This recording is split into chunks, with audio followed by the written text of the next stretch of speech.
विभक्ती, एकवचन, अनेकवचन आणि त्याचे कारकार्थ. त्यामध्ये बघा, विभक्त्या ज्या असतात तर त्या किती आहेत? प्रथमा, द्वितीया, तृतीया, चतुर्थी, पंचमी, षष्ठी, सप्तमी आणि संबोधन. तर त्या प्रथम विभक्ती जी आहे तर त्या प्रथम विभक्तीला एकवचन आणि अनेकवचन या दोन्ही वचनात प्रत्यय लागत नाहीत, हे पहिलं लक्षात ठेवा. आणि संबोधन जे आहे तर त्याला एकवचनात प्रत्यय लागत नाही, मात्र अनेक वचनात नो हा प्रत्यय लागतो. नेहमी लक्षात ठेवायचं, प्रथम विभक्तीला प्रथमा जी विभक्ती आहे तर त्याला एकवचन आणि अनेकवचन दोन्ही ह्याच्यात प्रत्यय लागत नाही. आणि संबोधन विभक्ती जी आहे तर तिला एकवचनात प्रत्यय लागत नाही, अनेक वचनात प्रत्यय लागतात नो. त्यानंतर प्रथम विभक्ती जी आहे तर तिचा कारकार्थ आहे कर्ता. प्रथम विभक्ती जी आहे तर त्याचा कारकार्थ कर्ता आहे, त्याला प्रत्यय लागत नाहीत दोन्ही वचनात आणि कारकार्थ कर्ता आहे.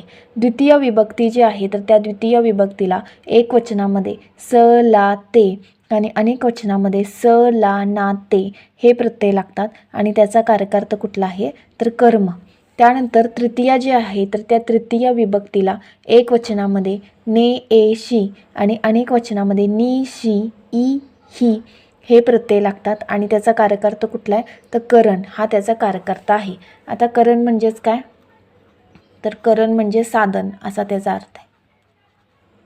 करण म्हणजे साधन असा त्याचा अर्थ आहे.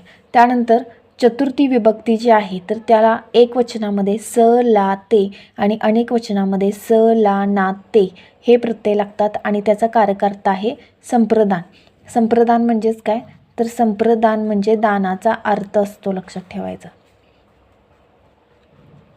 जिथं दानाचा अर्थ आलेला आहे तर तिथं संप्रदान हा कारकार्थ येतो. त्यानंतर पंचमी विभक्ती जी आहे तर त्या पंचमी विभक्तीमध्ये एक वचनात प्रत्यय लागतात ऊन, हून आणि अनेक वचनामध्ये सुद्धा ऊन, हून प्रत्यय लागतात आणि त्याचा कारकार्थ आहे अपादान. अपादान म्हणजेच काय तर वियोग. अपादान म्हणजेच काय तर वियोग. जिथे वियोगाचा अर्थ स्पष्ट होतो तर तिथं अपादान हा कारकार्थ येतो, लक्षात ठेवायचा. अपादान म्हणजे वियोग. षष्ठी जी विभक्ती आहे तर तिला एक वचनामध्ये प्रत्यय लागतात चा, ची, चे आणि अनेक वचनात प्रत्यय लागतात चा, ची, चे म्हणजे सेम आहे. एक वचन आणि अनेक वचनामध्ये त्याला सेम प्रत्यय लागतात आणि त्याचा कारकार्थ आहे संबंध. संबंध कळतो आपल्याला.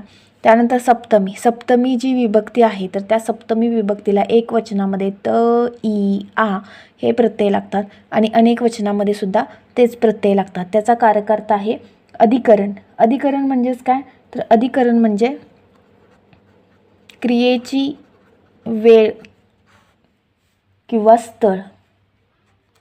क्रियेची वेळ किंवा स्थळ दर्शवली जाते, याला अधिकरण म्हटलं जातं, लक्षात ठेवायचं. क्रियेची वेळ किंवा स्थळ. स्थळ म्हणण्यापेक्षा आपण काय म्हणूया स्थान म्हणूया.